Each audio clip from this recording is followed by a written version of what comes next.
Joe Biden visiting Chinese President Xi Jinping as US Vice President in 2013, cultivating a warm relationship. We do not fear China's rise. We want to see China rise.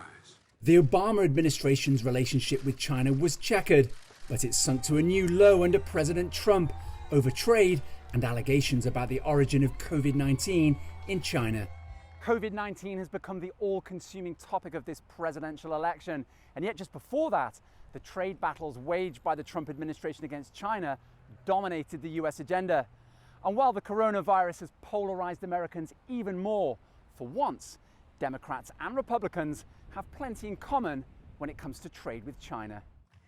Biden is considered less confrontational. Farmers all across the country have been gutted by the president's broken promises and reckless trade war. But take a look at his economic program, and some of the language resembles Trump's, especially claims about alleged Chinese trade abuses that triggered the president's tariffs on hundreds of billions of dollars worth of Chinese imports.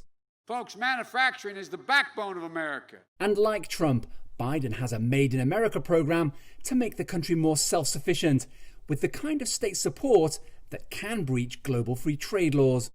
There is a tendency for all presidential candidates to get a bit nationalist. So you'll hear the same or similar nationalist rhetoric from all of the candidates over time. But if they seem similar, Trump is trying to persuade blue-collar voters in crucial swing states that he and Biden are night and day.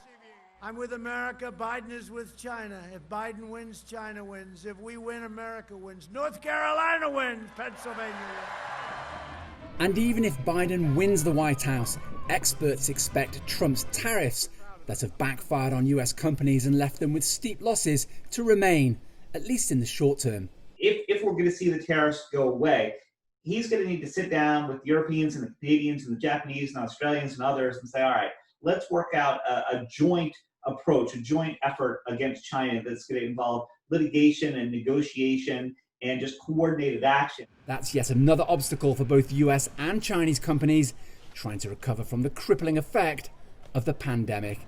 Owen Fairclough, CGTN, Washington.